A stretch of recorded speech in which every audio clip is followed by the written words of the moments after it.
I think midway through the first set, she called on her glam squad. Oh, yeah. Which was a moment for me. 2 makeup artists came out. Can we get that now? Can we get our glam squad?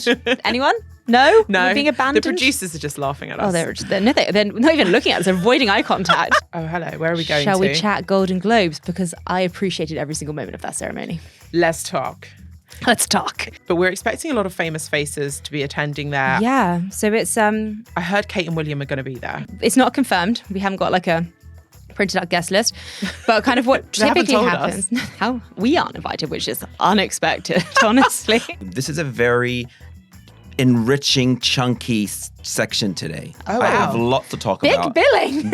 Yeah. Buckle up, guys. It's going to be Lots. enriching and chunky. Yes, my 2 favorite words. Have you guys ever heard the term tarantulas? No. So Tarantula as in the no, spider. no. So Tehran from Yeah. Iran, like the city in Iran, Yeah. and Los Angeles. You put them together. Hi, today we're going to be talking about Saadiyat Nights. Why were we excited? Who did we see? Do you remember? The Golden Globes and what happened. We're also going to be talking about a royal wedding that is currently taking place in Brunei. And also, our man about town, is back to tell us what he's been up to recently. This is Culture Bites coming to you from the National News. I'm Enas and Farah. And I'm Farah Andrews.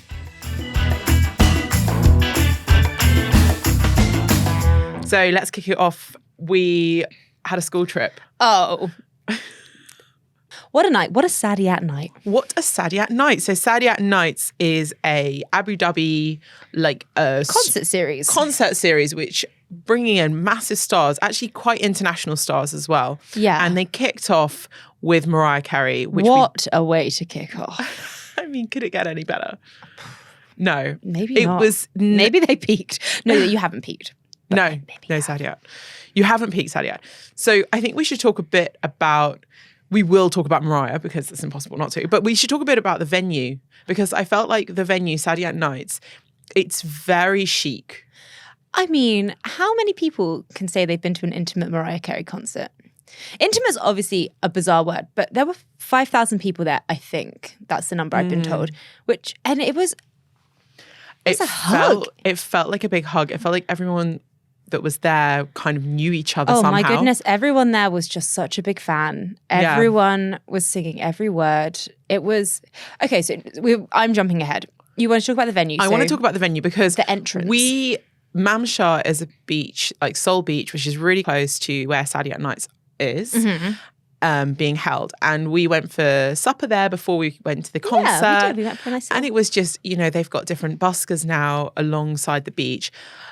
Just for all the other people who live in Abu Dhabi, it was a vibe, and I have that confirmed from Dubai people. It was buzzy. It was really buzzy. So you're really close to a string of restaurants, and then you cross the road, and then suddenly I would say it's like a warm spa-like hug, because the even though it's an outdoor venue, it smelt of bahur. Yeah. There was amazing food stands, really chic seating, and lighting. Very Abu Dhabi. The food stands were not just like burger and chips that you get at other concerts. No offense to other concerts or sporty venues. That is often what needed. People are after. Yeah. Here we had home bakery. Extremely good quality. Really lovely. Lovely foods. I loved it, obviously. It was stunning. It was really beautiful. Everything that's been curated there, really, I felt like it was elevated. And that was also, because of the choice of artists. So it kind of was like a grown-ups concert, right? Oh, 100%. It was, this wasn't for the children. Leave the children at home and go out and have a nice adults evening and respectfully enjoy some good music. Definitely. Which we definitely danced to the entire time. I mean, there was seating. I would say a lot of Mariah fans were not sitting. People don't go to a concert to sit. I went to dance. But it was just brilliant. So I think the atmosphere, fantastic. The curation of the space, really worth seeing. And I think the way they've advertised it as these Saadiyat Nights, it definitely lived up to that expectation. So now on to the Queen herself, Mariah. Talk about her outfits, Farah. Wow. So she had 3 outfit changes, and every time she went off stage, we were like trying to guess what she was going to come in on, and we're kind of like competitively guessing what Mariah was going to wear. Gold. It's going to be pink. It's going to be gold. It's going to be red. It was started silver. Bedazzled. With a matching flask that she said contained tea. No reason to doubt. And then she went off and we were like, what's it going to be? What's it going to be? She came back in head to toe gold. She continued to shimmer. Yep. She shimmered the night away. And then she went away again. And it was another silver number, right? I think it was another. Yeah, it was another silver she number. Stayed but bejeweled. It was sleeveless. Yeah. Yeah. I think, she stayed bejeweled throughout.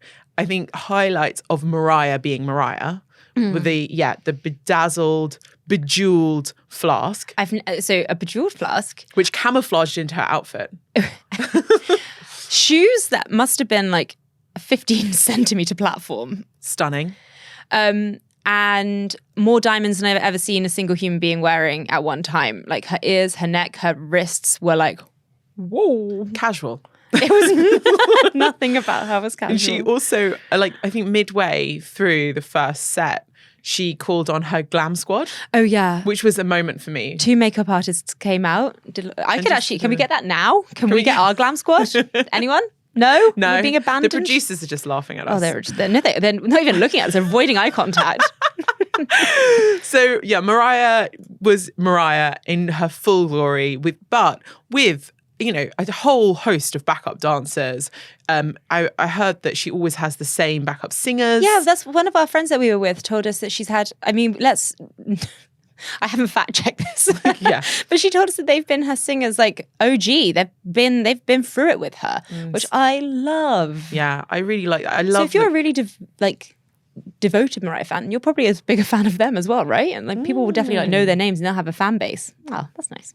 It was great, and she jam-packed the whole session in all the classics. Yeah, it was hit after hit. So full confession, I'm not the biggest Mariah. She's not my. You have grown up with her. You love. I obviously appreciate her music, but she's not like I didn't go knowing every single word to every song. Okay, Farah, you're younger than me. I understand. That isn't what I'm saying. That wasn't what I'm saying. There's a lot of people that were younger than me that knew every word. It's just everyone has different musical tastes. Yeah, for me, I think she definitely symbolizes a lot of my teen anxiety. Oh. So all of my teenage moments, I feel, are wrapped around a Mariah song. So when she came on and she did all of her songs, I was just so I remember this moment in high school. Yeah. Honey. Even to me, the non-discography literate of Mariah Carey fans, I knew or recognized every song. So amazing. It was there was no filler. All banger, no filler. I loved it. It was brilliant. It was so good. So there's more to come from Saadiyat Nights. Yeah, so I was chatting to Saeed, our music expert, and without being that person, because none of these people have been confirmed, some of the names he was dropping that we can't say are amazing. And the idea that they're going to be in a 5,000 seat venue hurts my head a little bit, because there's going to be competitive ticket buying. Really? Yeah. So basically, listen out for Saadiyat Night announcements, because there's big names. And it's going to kind of carry on being announced. Wow. Because they only announced Mariah very recently. Yeah, it was, I remember. We spoke about it. Yeah, we spoke about it on this podcast. It's been within the culture by's lifetime, so it's very recent. And if they're going to have more big names, it's definitely one to watch. It looks like I'm going to be socialising in Abu Dhabi a lot more than I expected. So they did actually release another name that's coming up, which is Sting. Sting is going to be performing there, which is, I think, again, a different era to our music. I just remember that song. He was one of those artists for the Middle Eastern audience. Hear me out. You guys all know this. Ya lil, ya lil. There was that North African tune. It was blown up by Sting. And it was one of the times when, I think it was before Daft Punk did their kind of Middle Eastern inspired track that really hit the big time. That song was really a huge, I would say, a beacon of light as a Middle Easterner. Someone recognizes our music and culture, which now seems ridiculous, because now it's we're at the forefront of so much. 100%. So I think Sting is quite culturally significant for a lot of people. And appreciation rather than appropriation. 100%. Which we love. 100%. Always appreciation. On the topic of appreciation, Oh, hello. Where are we going Shall to? we chat Golden Globes? Because I appreciated every single moment of that ceremony.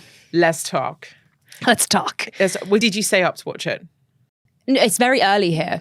So it was a kind of like 5 a.m. kickoff. So did I wake up at 5 a.m.? Just say it. No. I'm here to be honest, right? We don't want to Yeah, we lie. don't want to lie. When Man comes in, he'll be able to chat about it because he did get up at 5 a.m. and he did great work because I'm about to use his work. So you're going to use his work. So there's been a lot of like chitter chatter. So this is what I always find with these award ceremonies. They happen. Mm-hmm. A day happens. Mm-hmm. And then after that, the memes come out. This I'm gonna call it. The memes came early. These memes were happening as the show was on.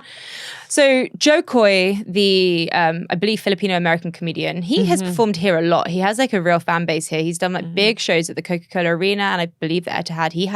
He's quite a UAE regular, so we can't say anything too rude about him. No, we don't have to say anything rude. We aren't going to be But rude. he was called out for a bit of a misogynistic monologue. He didn't go down very well with the Barbie crew. Explain it. Just like the actresses Yeah. and actors in Yeah. the audience. So he has said, in his defense, he said he had 10 days to prep for this monologue. And he has kind of thrown his writers under the bus with him. But hey, so 10 days is quite a quick turnaround. I guess. I mean, I've never written a comedic monologue, so tell me if that's quick or long. I've never written a monologue to open a award ceremony. So no, I've not never actually. opened the Golden Globes. No. Yet. That's where this is heading. Oh, really? I don't think I so. don't think so. So Joe Coy, he said some stuff. I don't think we need to go into it exactly, but it definitely caused a bit of backlash. It was kind of a lot. Basically, I think in a nutshell, people were just kind of like we've evolved past women being the punchline at every single one of your jokes, right? Yeah. And it's just kind of like there's stronger comedy out there than men did this well, women did something trivial. And that was kind of a couple of his punchlines. And then the kind of responses to them were memeified. What's the word? Became memes. Became memes, yeah. Very quickly. Yeah. Like the Taylor Swift response. What did she respond with? She hasn't responded vocally. Yeah. He made a joke about the NFL showing a lot of Taylor Swift footage and she just kind of pursed her lips and took a sip of a drink. Nice. Good response, Taylor. I mean, Taylor, we know, is frosty. When she gets interview questions that are kind of like minimizing and very like all you do is talk about your ex-boyfriends, all you do is talk about your love life, she shuts it down. There's like there's a good track record of Taylor being like eye roll about when everything's about her love life. Yeah. So that's kind of where she was with that, which checks. And I think she's obviously very good friends with Selena Gomez, and she had like her head in her hands. Like, and that became a meme. Yeah, that became a meme. Then there was the Taylor Swift and Selena Gomez whispering like they were girls gossiping, which, I mean, I love those kind of water cooler moments. Selena Gomez has said that she was talking about other people, but the internet sleuths think they were talking about Timothée Chalamet and What Kylie I was going to Jenner. actually say is that they definitely, there's a few memes of those two. I really, it's very sweet to see their love story, but it was very funny, some of the memes. Yeah, they're quite PDA. And then we go on to Greta.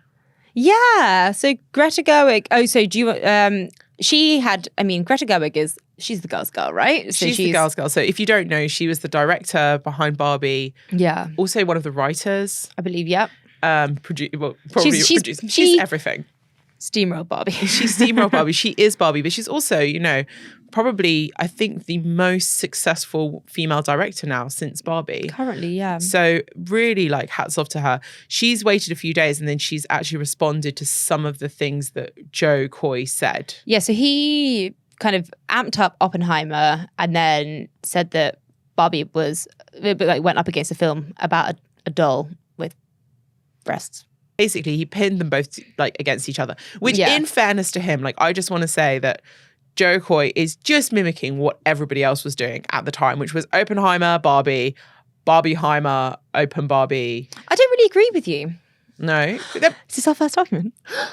Get it on tape. No, So because I think people were, because they were both released on the same time. that was People it. were- That was the only reason they even kind of entered the same conversation.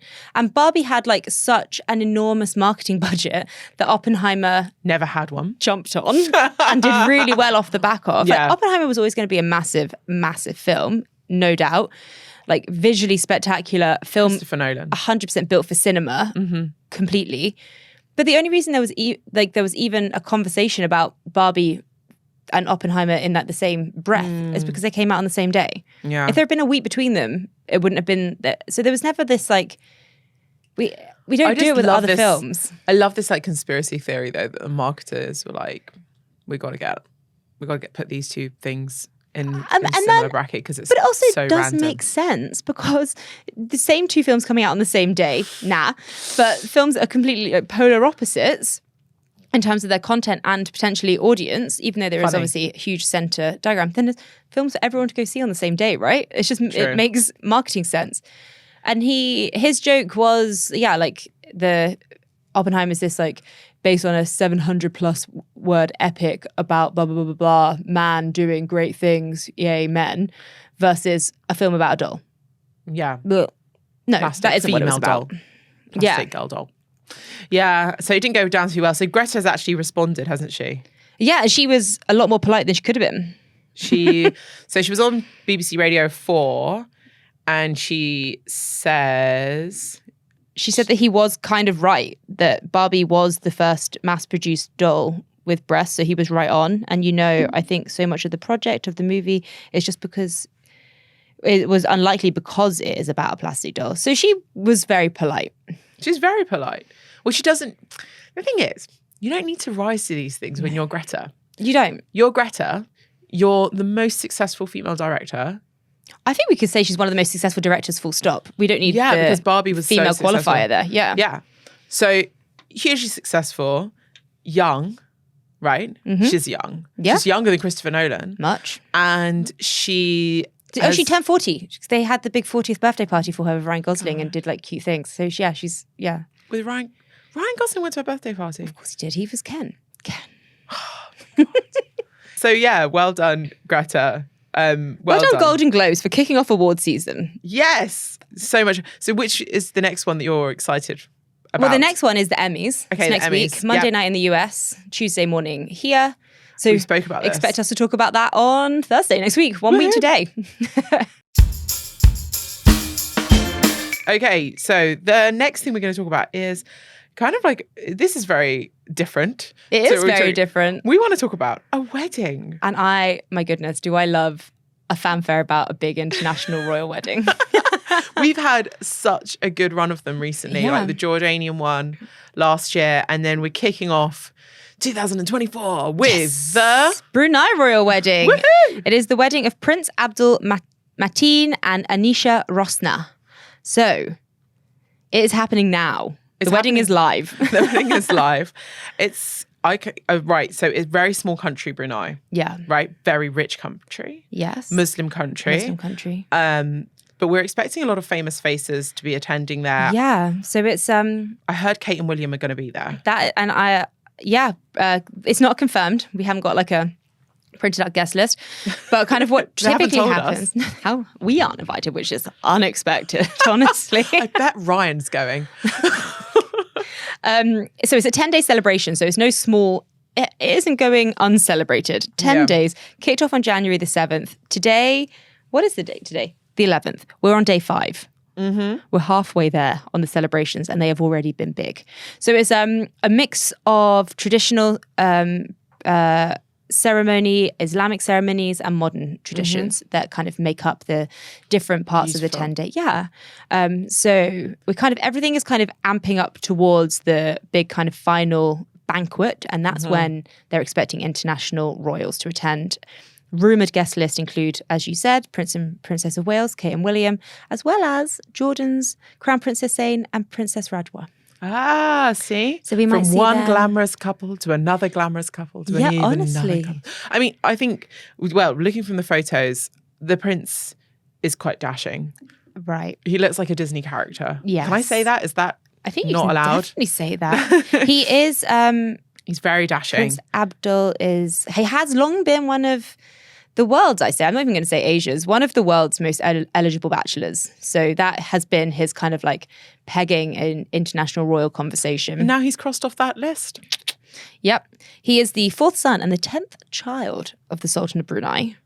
But he is someone who kind of often accompanies his father to international events and kind of working with his dad a lot. So yeah, he's only 32. He's a young lad. Spring chicken. Yeah. So he's like one of 10. So I wonder where he ranks in the like group. Are there younger ones? I We're gonna believe have he's more 6th Brunei. in line for the throne. So I don't think we're going to see a King Abdul. But we might get some more royal weddings. Oh yeah. Oh, his 2 sisters got married quite recently, and they've kind of been like similar levels of interest in the kind of like different ceremonies that take place in a Brunei royal wedding. Which, yeah. I love that as well. What I love, like the Islamic traditions, Yeah. when they go to further away from this region, so like into Asia, Yeah. and just seeing how Islam has kind of not morphed, but like how like local customs and traditions kind of can like the all, merging. yeah, it's really beautiful. I She didn't- looks so elegant. Do Gosh. I didn't really know about a powdering ceremony until I was reading about the Brunei royal wedding. So that Tell me. isn't- I don't know about So this. that's not an Islamic custom. This is obviously something quite specific to Brunei royal weddings. Tell us. It's during Malay and Bruneian ceremonies, and the powdering ceremonies have now been practiced for hundreds of years. The groom and bride-to-be are blessed by their close family members who apply a powder paste to their hands, and in some versions, all over their body. And it's applied by their respective family members, and the ritual is meant to symbolize fertility and wealth. So that took place yesterday, on Wednesday, for anyone listening, not today. Oh, that's so nice. yeah. I think it does. That kind of reminds me then of like henna, like a Yeah. hen. Or in England, is it a hen night? No, No, I don't think we equate henna and hen No. nights. But there there's is different like elements. a celebration, right, where you have each person celebrated individually before coming together, Yeah. right? And yeah, we have like that. Well, especially Asian culture, they have the henna nights, and it's with turmeric. They use And I was going to say, I went paste. to a wedding in Kerala last year, and there was the henna ceremony one night, and then at the mehendi, and then Mehendi, yeah. the second day there was a turmeric ceremony. So that's very similar to the powdering. Dun, dun, dun, dun. And here he is, our man about town, to tell us Fanfare noises. to tell us what to do, where to go, and where to be seen. And what to see and what to read. Yeah, and Yes. what to consume. What to consume. This is a very enriching, chunky section today. Oh, I wow. have lots to talk Big about. billing. Big, yeah. Buckle up, guys. It's going to be Lots. enriching and chunky. Yes, my 2 favorite words. So, first and foremost, I went to a really amazing exhibition yesterday that everybody should go see.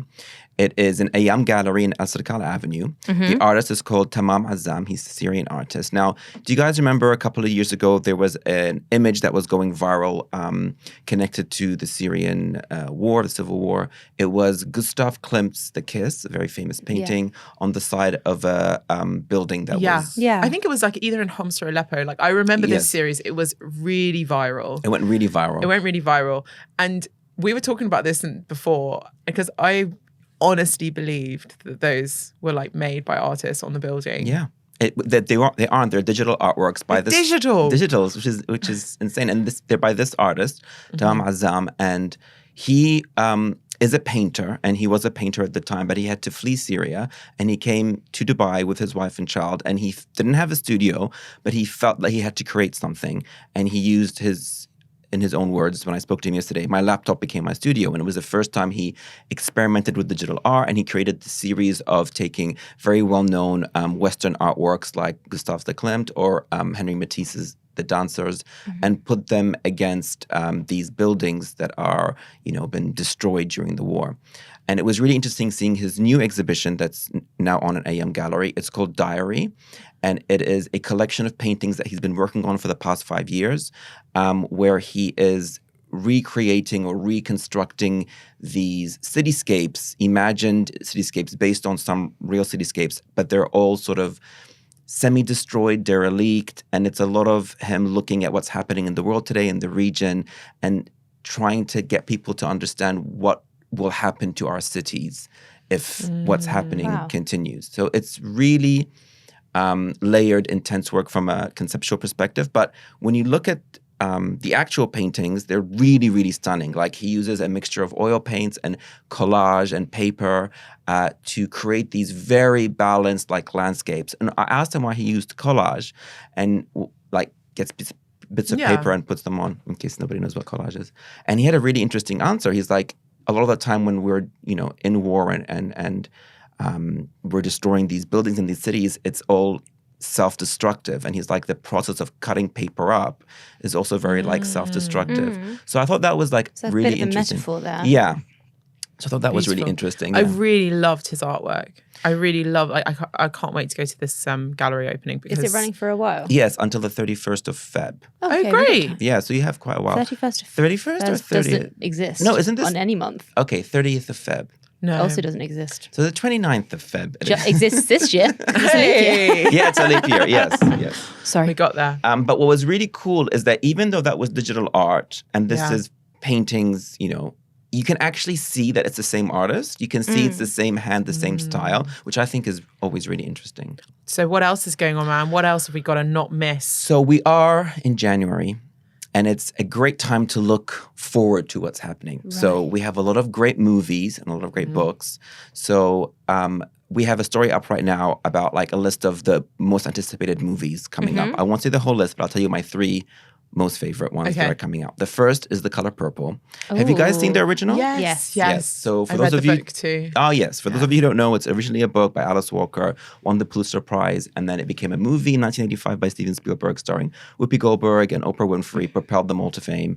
And it was nominated for a bunch of Oscars, but never won. It was like a big scandal. Anyway, after that movie, it got turned into a musical, which has been really popular in America. I didn't think I knew it was a musical. Did you? I No. did not know No, that you fact. don't- yeah. It's not that jolly as. I mean, I'm not a musical person. Musical or like a musical musical? Yes, a musical. Not but- like not a play. No, not a play, like a musical with music. Okay. Whoa. Yeah.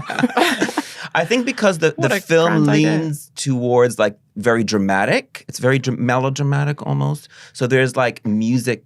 They created music around it. I suppose I'm just not a musical kind of gal. So it's not going to appeal to me necessarily that, but I'm just always intrigued by these like quite dark. I remember reading the book and crying, and it's a very really dark, yeah. dark story of like abuse and female black empowerment, like all of those things that like pulled together into this novel. It's not the first thing that I'd think, musical, Yeah. or even. Like, and I'm it doesn't scream jazz hands. No, it doesn't- doesn't. But I'm also like kind of, why make it into another film again? Haven't we like? This is the thing. We are living in the age of reimagining Remakes. and remakes. But this film is the film version of the musical.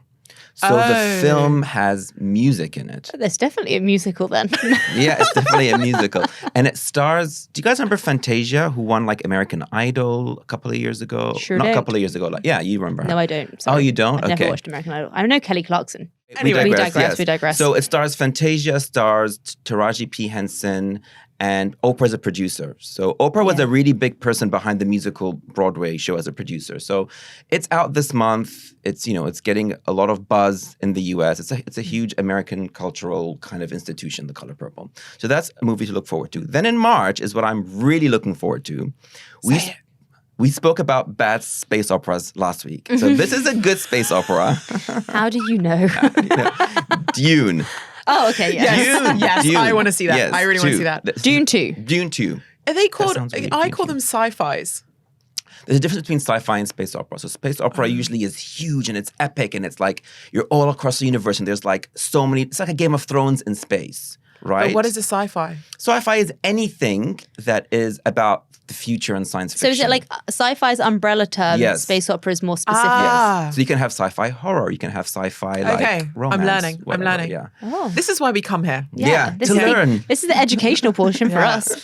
So, space Dune, opera. I space cannot opera. wait for this. It's going to be amazing. As And soon as I saw that, I'm going to rewatch the first one. yes, I was just say you should rewatch the first one if you have any. It's it's up until March. It would so be you have a quite lot of nice time. if, just a little shout out to the cinema companies in this region if they could re-show Dune in the cinema, because that's definitely a film built for 100%. cinemas, right? 100%, I feel yeah. like Yeah. people would kind of enjoy going and being like, let's just refresh I would go. from the comfort of a nice cinema seat with a box of popcorn. Filmed here as well. Yeah. Yeah, It's Abu a Dhabi, regional hit. exactly. It's a regional. It is. So I'm very excited for that. Yeah.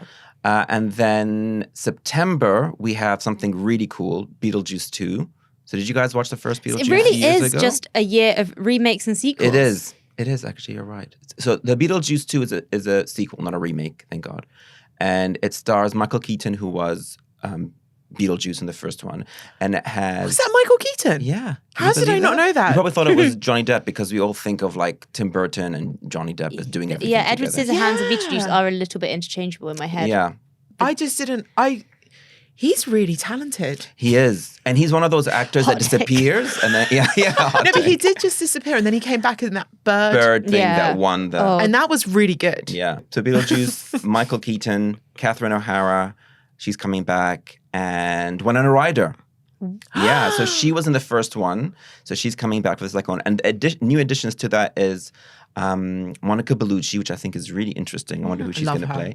And I will say her name wrong. The girl from Wednesday, the main girl, Ortega. Yeah. Jenna Ortega? Yeah, so she's in it. She's And that, brilliant. I have Jenna a feeling Ortega. she's going to be Winona Ryder's daughter because she has that vibe Yeah, of we the... can- Yeah. So that's going to be very cool. So moving from movies to books, we also have a story online about the 12 most anticipated books of the year. And I've picked the 3 that I'm most excited about. The first one, is called Politica, and it's by Yumna Kassab. She's an Lebanese Australian author, and she's written a book which she uses this literary device which I love, which is in an unknown region, city.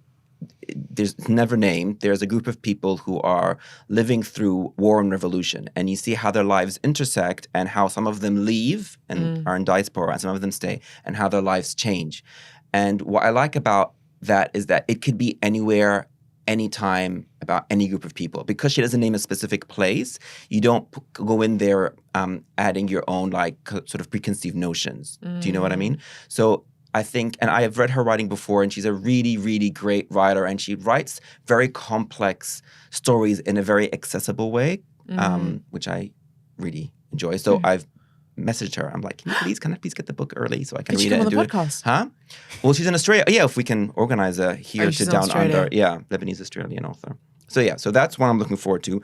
Another one I'm really looking forward to. Now this is it's a bit of a mouthful, the name. Anita de Monte Laughs Last, and it's by an author called Zoshtel Gonzalez. So it is a really interesting premise, and you'll see why I'm into it. It's a novel. It's a novel. It is about an art history student in university. She's a student of color, and she goes to a very prestigious, privileged university, and she feels very out of place. And the art world in New York is very hierarchical, it's very snobby. And she is doing research about an artist who was really famous in the 80s but was found dead in her apartment in 1985. And she starts to find all these really eerie similarities between her and this dead artist. And at the same time, she starts dating a very popular art student who is sort of come with me, I'll show you the fancy art world. So she's sort of trying to figure out who she is, trying to figure out why this guy's into her and why she has so many connections with this artist she's researching. So it's giving sort of psychological thriller. I love this. Yep. Me too. This is a bit of me. I will be reading this. You know, This there's a sounds like crazy a film. twist. Yeah, it sounds like a it film. already sounds like a film. You know, there's definitely a plot twist Reese there. Witherspoon will probably have bought it already. Oh, she's already bought it, I'm sure. She's like me. That's Hello Reese. Sunshine. We'll be seeing that in 2026. yeah. And then Maybe another. I'll wait for the film. Yeah, same. Another really great novel, which is on my radar. It's called Tarantulas, and it's by Porsheta Kakpour. She's an Iranian-American author. Have you guys ever heard the term tarantulas? No. So Tarantula as in the no, spider. no. So Tehran from Iran, like the city in Iran, Yeah. and Los Angeles, you put them together. Oh. So because there's a huge Iranian... Yeah. Is that is it Shah's Shahs of Sunset? Sunset, yes. I love that show. Yeah, I was obsessed. Is So- it stopped now? Yeah, they cancelled it. But the 3 main Why? stars, Raz, Mercedes, and what's her name? I forgot her They name. were brilliant. They're doing their own thing. Okay, great. Oh. With We've got something to Bravo. look forward to. Yeah. Oh, okay. Reality show, literature, movies. I mean, what else? What An else? idol. So that's a phrase that's used to refer to the Persian community in LA, Tehrangelis. Right. Yeah. So she's written a book called Tehrangelis, and it's about an Iranian-American family who are multimillionaires, and they have 4 daughters. See if this rings a bell. And they are, sounds familiar. And they are about to get a reality TV show deal of their dreams. Way! Yeah. Wait, where did this Wonder come what from? inspired her. Because she's LA-based Iranian author. But the premise of the novel is this family, they're about to get the reality show. It's all happening. But then they realize, hang on, we have all of these crazy family secrets. We need to sort them out before they start filming. And so That's not what reality TV is about. no, it's not. You're meant to wash that laundry Right, in front of everyone. public. Wait, no, there's very selective laundry that they wash, and we know that. And we love it. Yeah, okay. Okay, this also sounds Sounds good. So it's all about like, what will you do for fame? You know, like what How far would you go for Exactly. fame? And your family. How much would you put your family through for fame? So it's interesting. It's interesting that it's a niche, like Iranian-American family in Los Angeles, reality TV. It has all these really interesting... You should see the book cover. It's really stunning. It has a cat with sunglasses. So I say this also has like big TV, big movie vibes, but it's already been Have we had a big... 15 seasons. we have lived it. We've watched this. Yeah, there's been quite a lot of like good, like kind of like dramatization of reality show creation, haven't there? Yeah, for sure. Very yeah. Inception. Very Yeah, it is all I kind of love like that kind of leads stuff. back Me in. too. Which is why I liked Yellowface last year. Yeah. So one more thing I want to speak to you guys about, which is the Saif Ghobash Banipal Prize for Arabic Literature. Now, I love reading works in translation because it's a really cool way to understand fiction from other countries. And people always don't think about how translating is really an art form. Like, It really is. you know, like Yeah. it's so difficult. Like one word in Arabic can have a million words in English, you know, and I'm sure like vice versa. So imagine translating a whole novel. It really, you really are taking this work of art and making it your own to a degree. So this literary prize recognizes translators who translate Arabic works of fiction to English. Beautiful. Yeah. I remember reading, is it Tayyib Saleh's Migration? Oh, yes, you read the English. Yeah. Okay. The English version. I haven't read the Arabic version, but I remember reading that. And that was the moment that I thought to myself, wow, it's such a skill to be able to translate something. Yeah, and that properly. novel itself would be difficult to translate. Yeah. Yeah. And It's some so of the hard. most acclaimed novels in other languages often have like 2 or 3 different translations, Yes. and then kind of working comparatively between the translations, you're kind of like, oh, which ones Which are kind of one? like the most poetic, and like what were they thinking here, and kind of like that's. I mean, it's very nutty literature and linguistic And I'm there for it. depth, but it is good to. So. The winner for this year, his name is Luke Leafgren, and this is the second time he's won. The first time he won was in 2018 for a book that he translated called The President's Garden by an Iraqi author called Mohsen Ramli. I love that book. It's stunning.